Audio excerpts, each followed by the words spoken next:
For the first time, I did not know which is me and which is not me. The equation of time and space was suddenly not applicable for me. It was one majestic chaos, but utterly beautiful. If this inclusiveness is experienced by humanity, definitely we could find solutions for everything.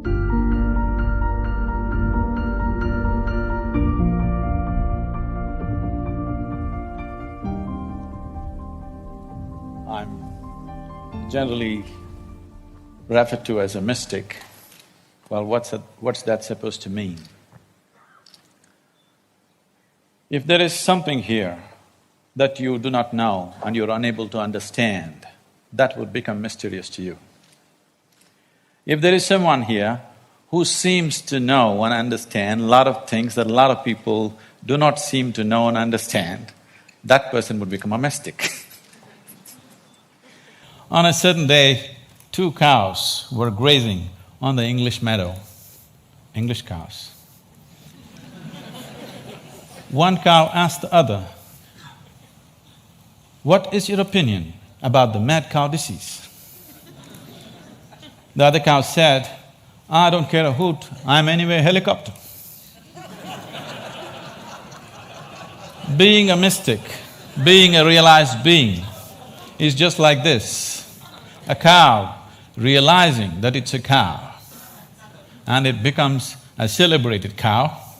Holy cow, isn't it? Is it that simplistic? So let me tell you my story. It's significant and it's wonderful that TED for the first time happens here in Mysore because this is where I was born. And I grew up not very far from here, where we are right now.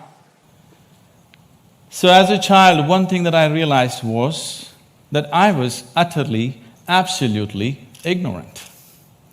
And everybody around me seemed to know just about everything. I did not know anything at all.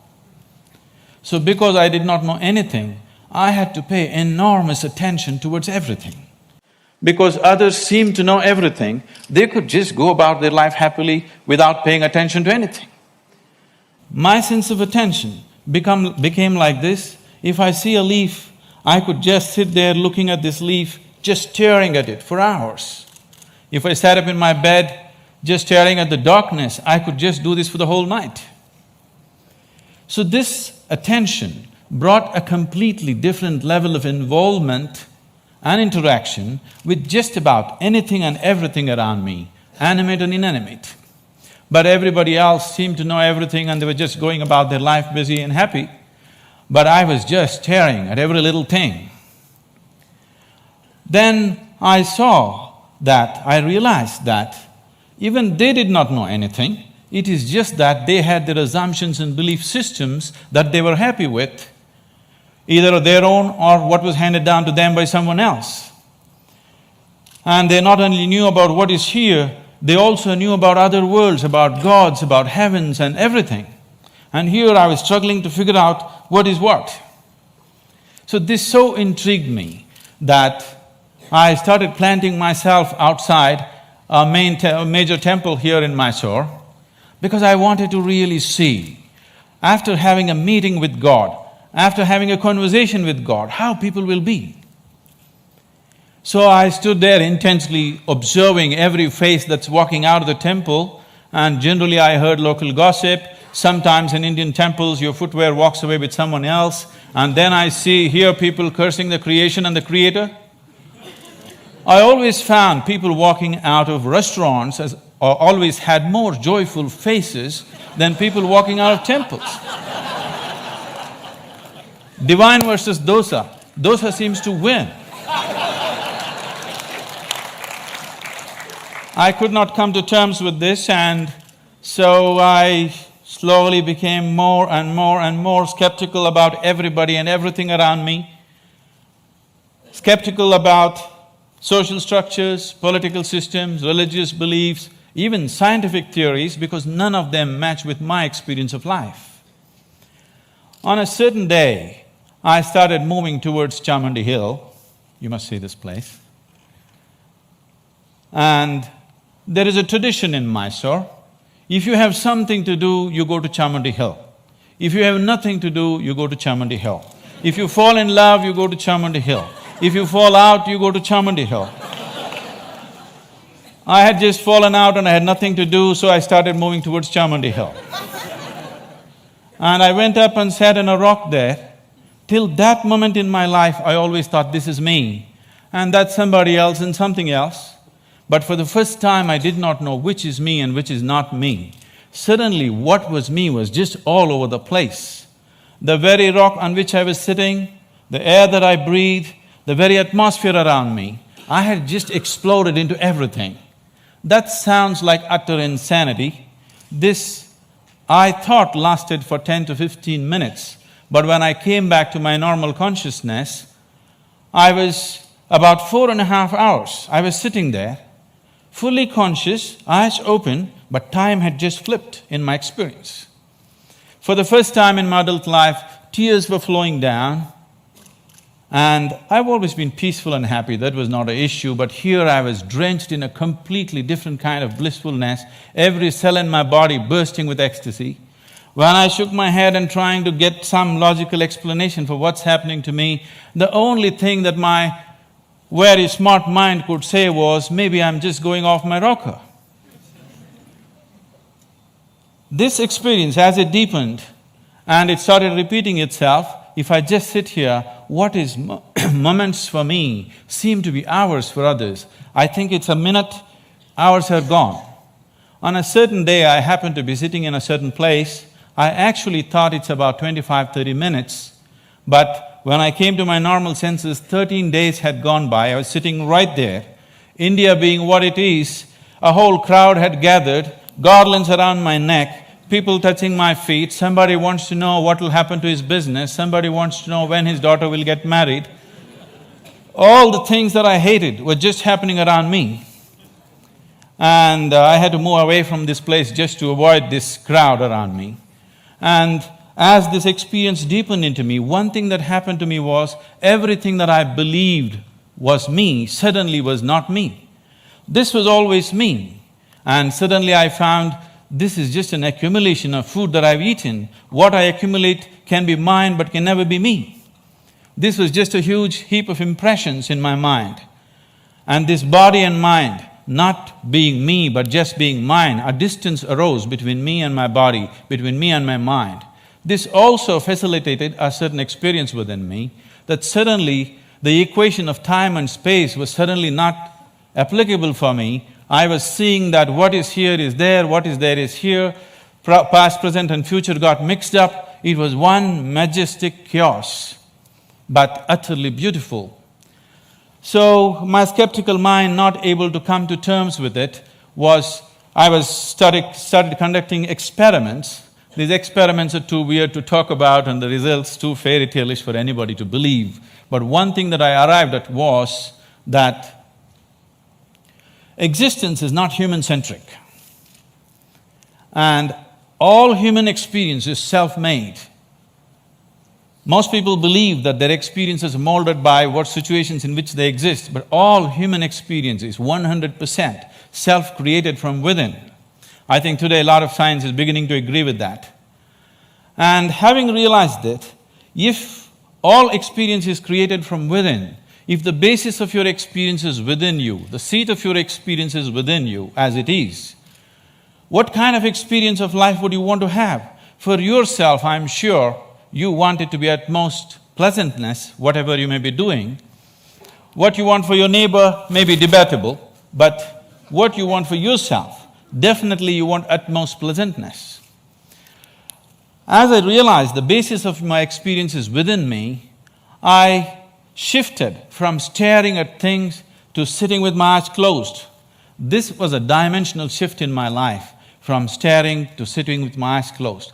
I got so fascinated with this human mechanism, I wouldn't want to open my eyes. For days on end, I'm just keeping my eyes closed, wanting to see everything about this one.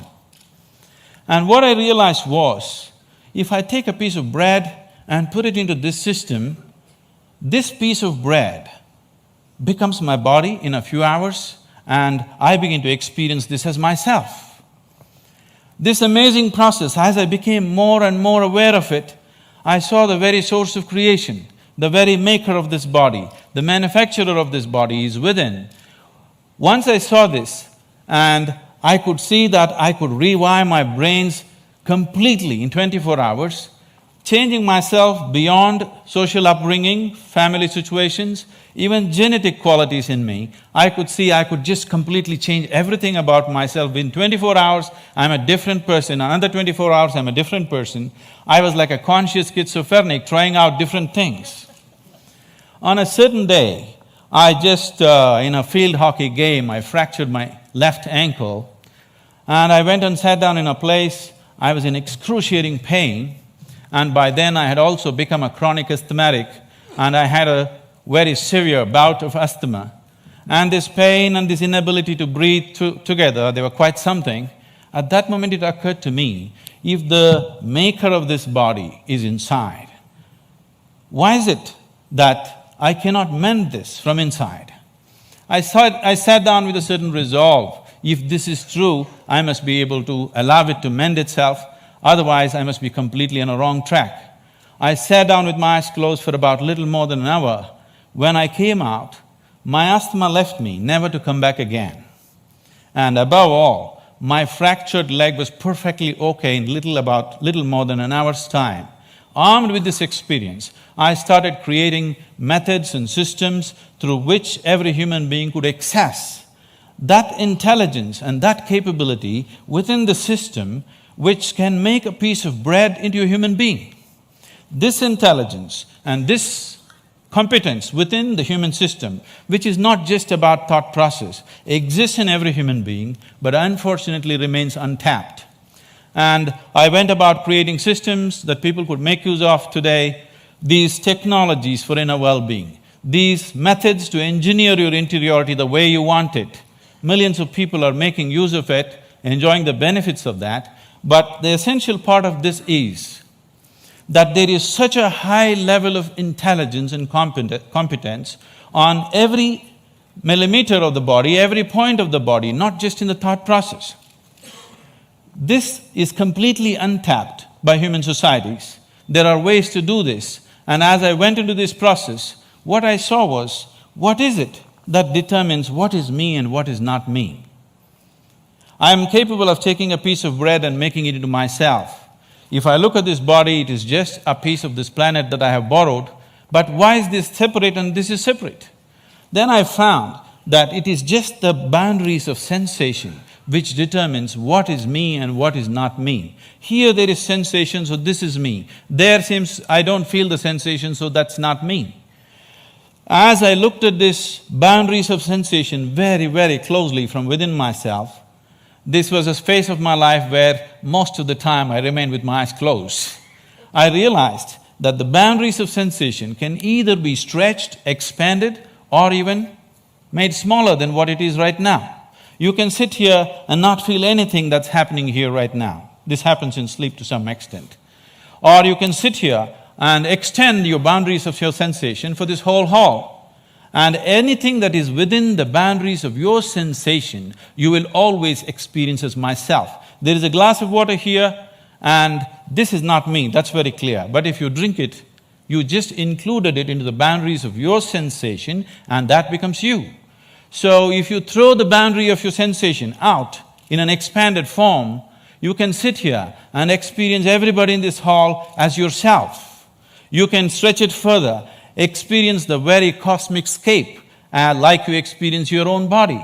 This sense of inclusiveness, if it comes into you, when this came into me, I suddenly realized that to be loving is not somebody's teaching. To be compassionate is not an idea. To be in empathy is not some esoteric principle. This is the way a human being is made, if only he does not constipate his consciousness with limited identifications with things that he is not. If you do not identify with anything that you have accumulated over a period of time, including your body and mind, every human being is capable of this. When it comes to external situations, each one of us is differently capable. But when it comes to inner situations, every one of us is equally capable. No human being is better endowed than the other when it comes to the inner realm. It's only in the external situations that we are all differently capable. If this inclusiveness enters human life, if you can sit here and experience people around you as yourself, I don't think I have to teach you to be good. I don't think I have to teach you to love. I don't think I have to teach you to care. Because caring for this one is very, very natural. This is ingrained within the very nature of the existence. This inclusiveness definitely has to touch humanity, so this became my life, my work and my endeavor to develop methods so that people can experience this inclusiveness. If this inclusiveness is experienced by humanity, particularly by the leadership, people who wield power and different aspects of responsibility in the world, definitely we could find solutions for everything, because today, we as a generation of people, this is very significant. For the first time, we are capable of addressing every human problem on this planet of nourishment, health, education, ecology, you name it, we can address it all. We have the necessary resource, capability and technology for the very first time. But are we going to do it simply depends upon how inclusive is our experience of life. If you stand here and you experience this planet as yourself, I don't think I have to tell you, take care of it. Every human being would do his best. When we do not have this inclusiveness, what we could do, we will not do. In our lives, if we do not do what we cannot do, that is not a problem. But if we do not do what we can do, we are a disaster. My hope and my work is just to see that we as a generation of people do not become that kind of a disaster, that what we can do, we will definitely do. And right now what we can do compared to what we could do 100 years ago is so incredibly different, so incredibly different. But what's missing is an all-inclusive consciousness, a all-inclusive experience of life. If only we bring this about in the leadership, in the people, only then we will seek solutions that are relevant for all. Otherwise, we'll go about dabbling, creating… In the name of creating solutions, we go about creating more and more problems. If we truly have to create solutions that are relevant for all, an experience of absolute inclusiveness has to happen to humanity, and it's possible. Thank you very much.